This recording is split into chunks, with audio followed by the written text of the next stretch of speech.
Let's start with the defending champs, the Florida State Seminoles. Here's the thing. They've lost almost everybody off of last year's 13-1 football team, but they did hit the portal really hard. The biggest question I have for Florida State is, how does DJ Uiagalelei fit into this offense? Because if you look at what Jordan Travis was and what they've really recruited to, they really wanted a mobile quarterback that's got some twitch. Now, DJ Uiagalelei is mobile, but I would not describe him as a guy that's twitchy. He's not going to be a guy that's going to make you miss in the backfield and then take off and burn you.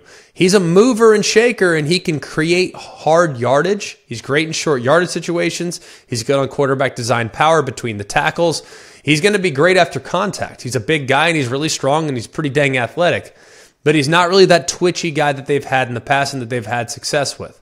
So I will be really curious how they're going to factor his skill set, which is really good off play action. He's got a big arm, so he can push the ball down the field. He's a pretty good deep ball thrower.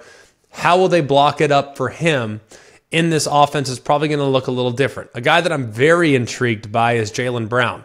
He's a wide receiver. He's a transfer from LSU. He's a 10.5 on the 100-meter track guy, regional champion in the 100-meter dash back in high school, state qualifier in the 200 dash. Now, what does that mean? He's a true deep threat.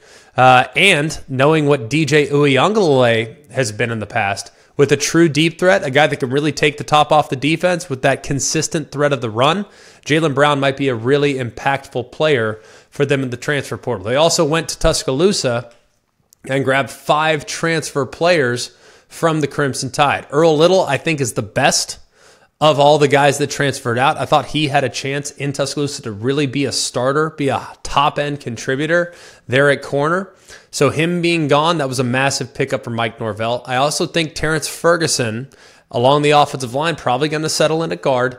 I think that's going to be a really big pickup as well, because the one thing that Florida State didn't have last year was a real mauling front. They were athletic, and they did a good job playing in unison. They had a lot of veteran presence along the offensive line. They didn't have that mauler, that guy that's just going to force you off the spot whether you like it or not, and Terrence Ferguson has a chance to be that guy. Roydell Williams, I think, will be solid. He was really more of a kind of tackle-to-tackle back, downhill guy, very powerful runner, but not a guy that's going to have crazy breakaway speed, but he should be a solid contributor. Malik Benson, I don't know what to expect from him. I really don't.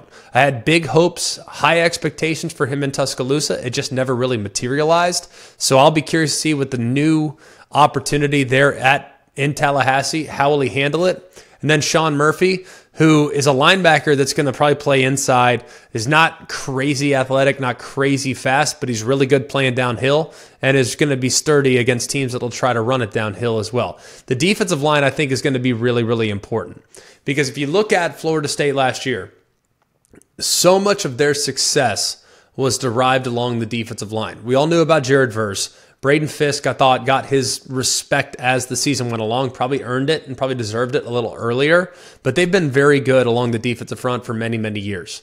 Marvin Jones transfers down from Georgia. I think that might be the biggest pickup that they had in this past offseason. He's one of the best pass rushers of his class a couple years ago. He was a breakout player, just waiting for his opportunity at Georgia. It came at times, just not as much as he probably would have liked.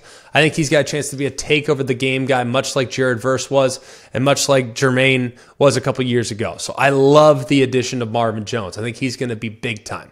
And to know, too, that he gained 30 pounds between his junior and senior year, there's still, I think, some growth to be had there and some strength to be picked up. So very optimistic about what he's going to add there to the edge of that defense. I also think adding Oregon State defensive end Sione Lolohea, that was big. Big veteran guy, big body edge defender that's going to be great against the run at 270 pounds. That was massive. And then Tamiwa Durajaye, a transfer from West Virginia, is another guy that I think could factor in very early. The big question I have for Florida State, much like Notre Dame, he's got some young receivers that are going to need to step up. Some young receivers that were kind of waiting in the wings last year. They're talented. They have good players at those positions. But you have some guys that haven't been placed in featured roles just yet. Will they be able to live up to the expectations of what the previous class was able to do? Let's look at the schedule. Georgia Tech in Dublin. I've already said, I think Georgia Tech's a dangerous team this year. Boston College, they come to Doak. I think they'll be able to handle their business there. Memphis is at Doak. Cal is at Doak. They're at SMU. I like their chances of being able to get all those games. So Florida State should comfortably be 5-0 before they welcome Clemson Tigers to Doak Campbell. Regardless of how good Clemson is, how good Florida State is, how bad either one might be, this game is always going to be a war. Probably going to be the toughest game on the schedule for Florida State, but I like their chances because it's in Doak, even though there's a lot of question marks that still need to be answered in the first 5 weeks of the season. You go to Duke, you got Miami on the road. Very difficult game as well. I'll talk about Miami in a minute. I think Miami's got a chance to be special. I do. I have a chance to be really special. Now they got to quit shooting themselves in the foot, but they also, I think, have a chance to be very, very dangerous and a real legitimate playoff contender this year. North Carolina is in the Doak. You're at Notre Dame. Very tricky game. I think that game's a toss-up, at least at the moment. Charleston Southern, then you finish up with the Florida Gators. I think you should handle your business in each of the last 2 games. So I look at the playoff probability for the Florida State Seminoles, and I don't think a lot of people are going to like this. I think there are 3, maybe 4 losable games. I don't think they'll lose all 4. I think at worst you lose 3. I think in many cases you probably lose 2. So 10-2, what are the odds of getting to the playoffs from 10-2? I think you're about 33%, and that's where I have the probability for the Florida State Seminoles.